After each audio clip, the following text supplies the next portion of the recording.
নমস্কার, দেখছেন Kolkata TV. Good morning Kolkata নিয়ে রয়েছি আমি জুহিতা। আর গুড মর্নিং কলকাতায় জুহিতার সঙ্গে রয়েছে আমি অভিক। 19-এর লোকসভা থেকে 21-এর বিধানসভা ভোট তৃণমূলকে বারবার ফিরিয়েছে উত্তরবঙ্গ। ভোটে জিতে সাংসদেরা কি করেছেন উত্তরবঙ্গের জন্য? তৃণমূল কংগ্রেসের কি অপরাধ? প্রথম দফা ভোটের আগে উত্তরবঙ্গের মানুষের কাছে প্রশ্ন মমতার।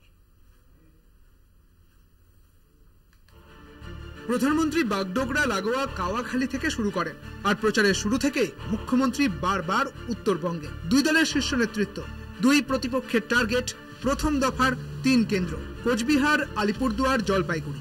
2019-এর লোকসভা ভোটে এই 3 কেন্দ্র তো বটেই, গোটা উত্তরবঙ্গে গোহারা তৃণমূল কংগ্রেস। কেন উত্তরবঙ্গের মানুষ ফিরিয়েছে তৃণমূল কংগ্রেসকে? প্রশ্ন মমতার। একসময় তৃণমূল নেতা নিশীথ প্রামাণিক, এখন কোচবিহারের সাংসদ, স্বরাষ্ট্র মন্ত্রকের প্রতিমন্ত্রীও। নাম না করে ফের নিশীথকে নিশানা মমতার। আমি মা ভাই বোনদের তাই জিজ্ঞেস করব, কি অপরাধ করলো তৃণমূল কংগ্রেস যে ডাবগ্রাম, ফুলবাড়ি এবং উত্তরবঙ্গ বারবার আপনারা বিজেপিকে কেন ভোট দেবেন? কি করেছে বিজেপি আপনাদের জন্য? কি করেছে? 1 পয়সা দিয়ে কাউকে সাহায্য করেছে? বিনা পয়সায় রেশন কার্ড দেয়, আমরা দিই। আর দিল্লিতে গিয়ে বাংলার কথা বলবে না, বলবে বাংলাকে টাকা দেবে না। কেন দেবেন বলতে পারেন মা বোনেরা আমার? এবারেও কি দেবেন মা বোনেরা? এবারেও কি দেবেন? আমি মা বোনদের সম্মান করি। বিজেপিকে ভোট দিয়ে জেতালেন, নর্থ বেঙ্গলের সব সিট বিজেপি পেল লোকসভা ইলেকশনে। কি দোষ করেছিল তৃণমূল? জঙ্গলমহলের সব সিট তৃণমূল বিজেপি পেল কেন? কি দিয়েছে আজ পর্যন্ত? একটা কিছু দিয়েছে? একটা কিছু করেছে? যদি কিছু করে দিয়ে থাকে আমার কোনো আপত্তি নেই। আমরা করেছি, আমরা বলি আমরা করেছি। যান দেখে নিন গাজলডোবা। বাংলার বঞ্চনা, 100 দিনের কাজ, আবাসের টাকা, বিজেপির বিরুদ্ধে লোকসভা নির্বাচনে তৃণমূলের অন্যতম হাতিয়ার। ঝড়ে দুর্গতদের ক্ষতিপূরণ পৌঁছে দিতেও কেন কমিশন অনুমোদন দেয়নি? কেন প্রধানমন্ত্রী প্রচারে এসে খোঁজ নেননি? প্রশ্ন মমতার। কলকাতা টিভি। জলপাইগুড়ির সভা থেকে বিজেপিকে তোপ মুখ্যমন্ত্রী মমতা বন্দ্যোপাধ্যায়ের। বাংলায় দাঙ্গা করতে দেব না। বাংলার ফর্মুলা কখনো ধর্ম হয় না, গর্জন মমতা বন্দ্যোপাধ্যায়ের।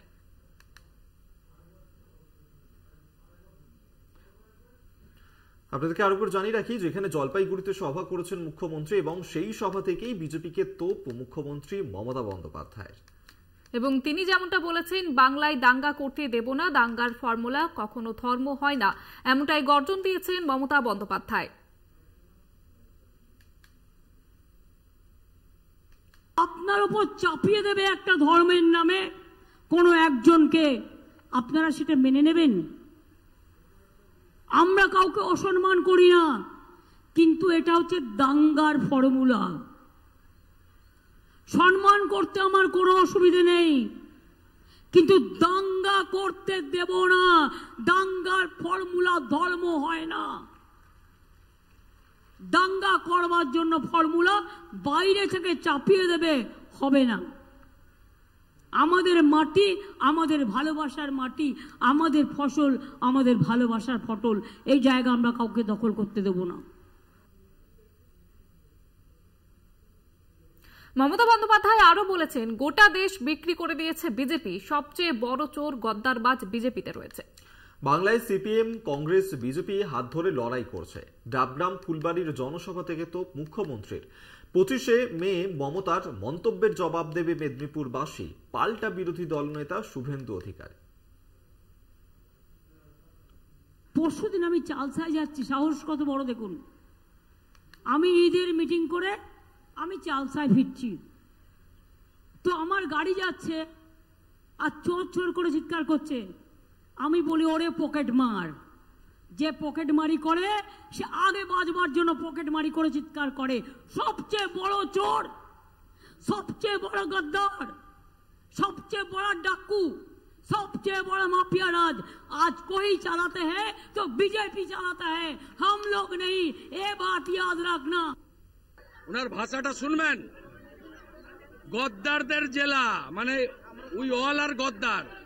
জবাব হবে মমতা ব্যানার্জি 25 মে। এটা বীরেন শাসমলের জেলা, মাতঙ্গিনী হাজরার জেলা, বিদ্যাসাগরের জেলা, সতীশ বাবু, সুশীল বাবু, অজয় বাবুর জেলা। আপনি এই জেলাকে গদ্দার বলতে পারেন না। এখানকার নন্দীগ্রামে 41 জন লোক মরেছিল বলে আপনি মুখ্যমন্ত্রী, দিদি থেকে দিদিমা হয়ে যেতেন। জীবনে আপনার এই ঠাট বাট ধনসম্পদ, আপনার এই আলালের দুলার, আপনার ভাইপোর হাজার হাজার কোটির মালিক, চার্টার ফ্লাইট চড়া সব বন্ধ হয়ে যেত। আপনি মেদিনীপুরকে গদ্দার বলতে পারেন না। শুভেন্দু অধিকারীকে বলুন, আমি মোকাবিলা করে নেব। আপনি বলেছেন গদ্দারদের জেলা। মেদিনীপুরের লোক যদি হন, গায়ে যদি মেদিনীপুরের রক্ত থাকে, যদি রক্ত থাকে, 25 মে আজকের এই অর্বাচীনের মতো এই মূর্খ মুখ্যমন্ত্রী, নিম্ন মেধার, তার কথার উত্তর ইভিএমে দেবেন।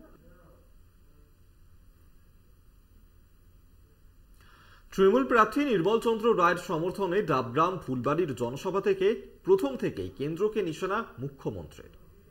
দীর্ঘমেয়াদী নির্বাচন নিয়ে ক্ষোভ প্রকাশ করেছেন তিনি। 3 মাস ধরে ভোট কখনো শুনেছেন?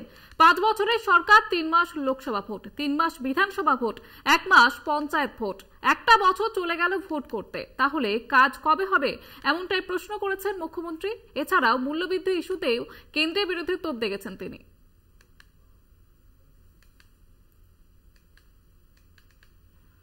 3 মাস ধরে ইলেকশন হয় কখনো শুনেছেন? 3 মাস ধরে ইলেকশন মানে 5 বছরের একটা সরকার যদি 3 মাস লোকসভা ইলেকশন করে, 3 মাস বিধানসভা ইলেকশন করে, 1 মাস পঞ্চায়েত ইলেকশন করে, তো বছরের একটা বছর তো চলে গেল শুধু ইলেকশন করতে। তার মধ্যে মিউনিসিপ্যালিটি আছে, তার মধ্যে বাই ইলেকশন আছে, তার মধ্যে পঞ্চায়েত ইলেকশন আছে, তার মধ্যে বিধানসভার বাই ইলেকশন আছে। তাহলে কাজটা হবে কবে? একবারও কি ভেবে দেখেছেন যারা ঘুঁটিটা সাজান, ঘুঁটি সাজানোর বাবু বিবিরা একবারও কি ভেবে দেখেছেন? ভোটের মুখে মাছে রাঙা রাজনীতি। প্রচারে গিয়ে মাছ খেয়ে ভিডিও পোস্ট করেন আরজেডি নেতা তেজস্বী যাদব। আর এই নিয়েই তো বিরোধীদের প্রধানমন্ত্রীর। ওরা এই ভিডিও দেখিয়ে মানুষকে ব্যঙ্গ করে। এদের মানসিকতা মুঘলদের মতন। রামনবমীর সময়ে আমিষ খেয়ে হিন্দু ভাবাবেগে আঘাত। উধমপুরের সভা থেকে তোপ প্রধানমন্ত্রীর।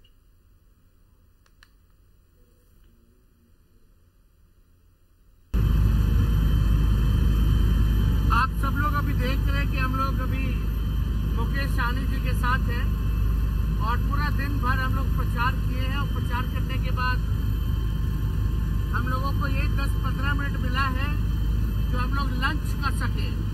तो आज मुकेश जी जो है खाना लाए हैं, लंच में मछली लाए हैं और बहुत ही स्वादिष्ट मछली है।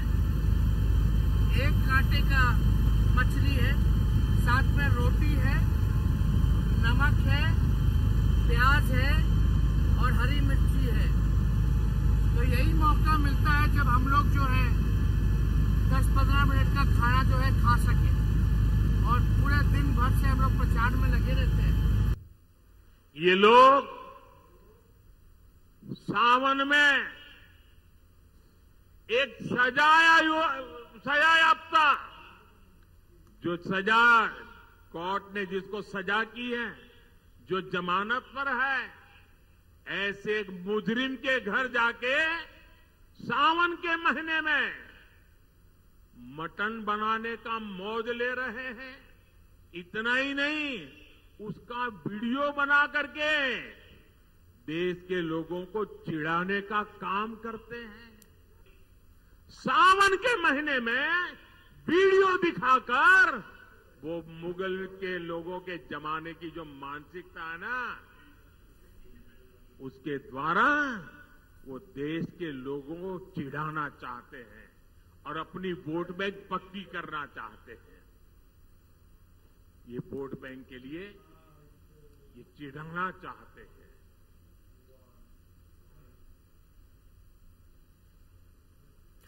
দুর্গাপুজো কালীপুজোর ভোগে মাছ থাকে। বাঙালির কৃষ্টি, বাঙালির সংস্কৃতি জানেন না প্রধানমন্ত্রী। কোচবিহারে বিজেপি জিতলে এখানে মাছ খাওয়া বন্ধ করে দেবে। কোচবিহারের সভা থেকে মোদীর বক্তব্যের পাল্টা তোপ অভিষেক বন্দ্যোপাধ্যায়ের।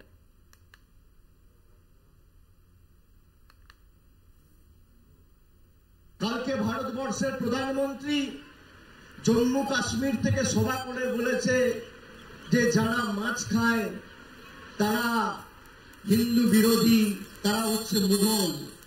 আপনারা একটু হাত তুলে বলুন তো কারা মাছ খান, একটু হাত তুলুন তো, হাত তুলে বলুন। আমি নিজেও মাছ খেতে ভালোবাসি। যারা মাছ খান একটু হাত তুলুন। আপনাদের সবাইকে দেশ বিরোধী বলছে। কে বলছে? অভিষেক ব্যানার্জি নয়, দেশের প্রধানমন্ত্রী। কেন? আপনারা মাছ খান। এই নিশীথ প্রামাণিক যদি যেতে প্রথম কাজটা করবে কুচবিহারে মাছ খাওয়া বন্ধ করবে। তার কারণ তার নেতা বলছে যে মাছ খাচ্ছে সে দেশবিরোধী, সে দেশের শত্রু, সে দেশের বিরোধী। তাদেরকে মুঘলদের সাথে তুলনা করছে। আমি তো সকাল বিকেল মাছ খাই। আর আমাদের দুর্গাপুজো, কালী পুজো মাছ মাংস ছাড়া মায়ের ভোগ হয় না। মোদীজিকে বলবো বাংলার কৃষ্টি, সংস্কৃতি, সভ্যতা আপনি জানেন না।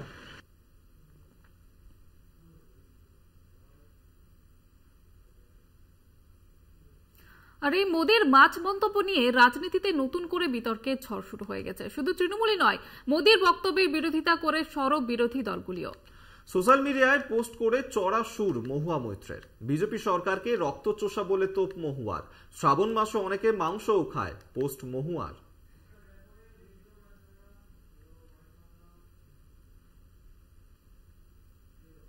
এখন সময় একটি বিরতির। ফিরছি বিরতির পর, সঙ্গে থাকুন।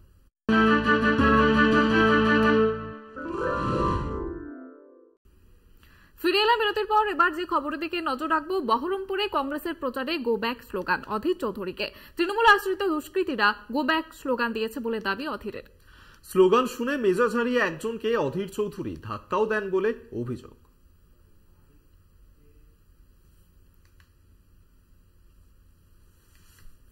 চৈত্র সংক্রান্তির সকাল, বহরমপুর শহরে কংগ্রেসের প্রচার। রাস্তায় খোদ অধীর চৌধুরী, তাতেও তাল কাটল। বহরমপুরের 5 বারের সাংসদ অধীর চৌধুরীকে গো ব্যাক স্লোগান এক যুবকের।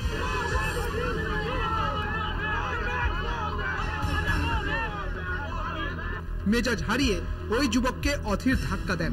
সিসিটিভি ফুটেজে সেই দৃশ্য ধরা পড়ে।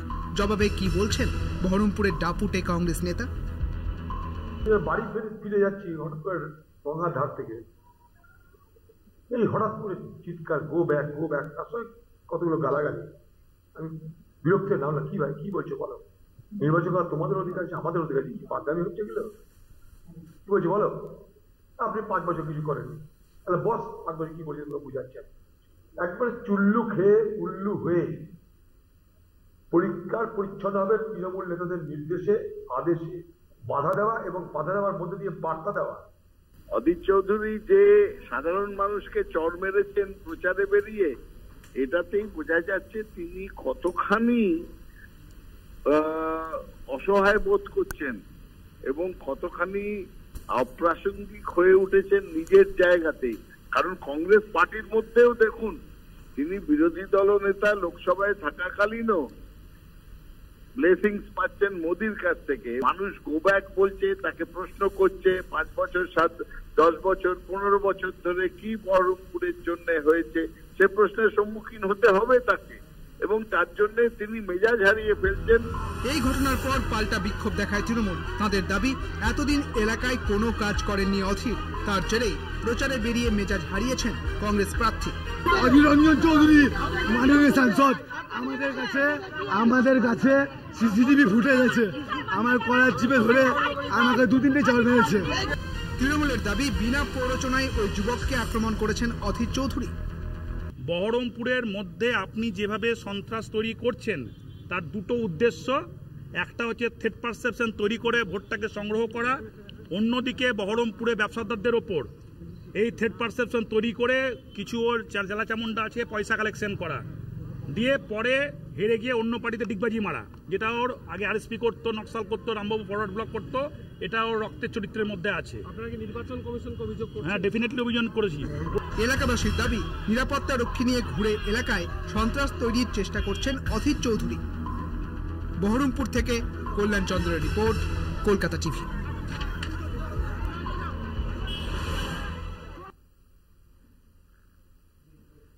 সময় এখন আরো একটি বিরতির।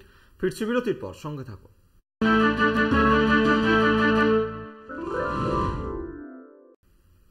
প্রথম দফা ভোটের আগে কড়া বার্তা কমিশনের, ভোটে হিংসা চায় না, পুলিশ এবং প্রশাসনকে নিরপেক্ষ ভূমিকা নিয়ে কাজ করতে হবে। সব বুথে কেন্দ্রীয় বাহিনী থাকবে, আপনারা চিন্তা করবেন না। সময়ের মধ্যেই বাহিনী চলে আসবে। ভোটের দিন প্রতি 1 ঘন্টা অন্তর রিপোর্ট দেবেন। হিংসামুক্ত নির্বাচন করতে হবে, 3 জেলাশাসককে বার্তা নির্বাচন কমিশনের। ডিএম, এসপি, সিপিদের সঙ্গে বৈঠক করে কমিশন। আমরা জানি হাতে গোনার কয়েকটা দিন, তারপরে কিন্তু শুরু হয়ে যাচ্ছে প্রথম দফা নির্বাচন এবং তার আগে কড়া বার্তা কমিশনের। ভোটে হিংসা চায় না, পুলিশ এবং প্রশাসনকে নিরপেক্ষ ভূমিকা নিয়ে কাজ করতে হবে, এমনটাই নির্দেশ দেওয়া হয়েছে কমিশনের তরফ থেকে। একেবারেই আরো বলা হয়েছে, সব বুথেই থাকবে কেন্দ্রীয় বাহিনী, আপনারা চিন্তা করবেন না। সময়ের মধ্যেই বাহিনী চলে আসবে। ভোটের দিন প্রতি 1 ঘন্টা অন্তর রিপোর্ট দেবে।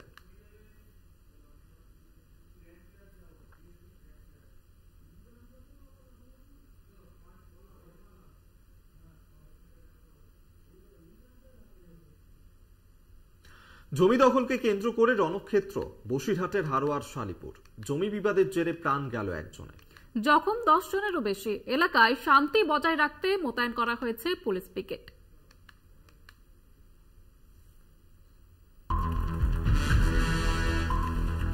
হারোয়ায় জমির দখলদারি ও গাছ কাটাকে কেন্দ্র করে তুলকালাম, যার জেরে অস্বাভাবিক মৃত্যু বছর 40-এর সৈফুদ্দিন মোল্লার।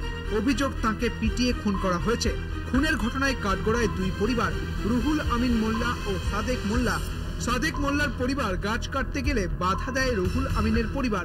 এরপরই পরিস্থিতি উত্তপ্ত হয়ে ওঠে। বাঁশ লাঠি হাতে একে অপরের ওপর চড়াও হয়।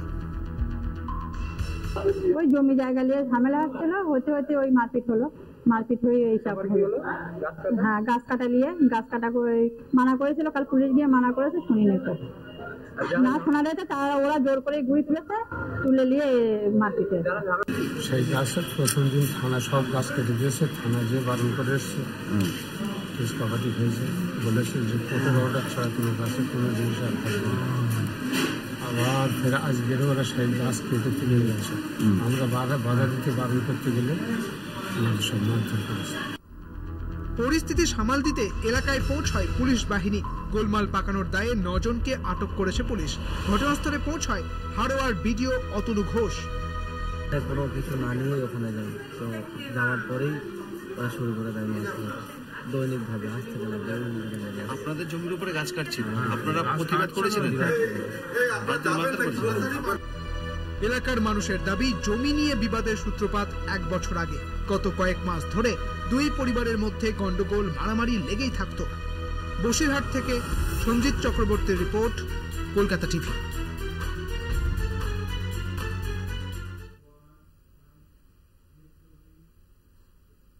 গুড মর্নিং কলকাতা এই পর্যন্তই।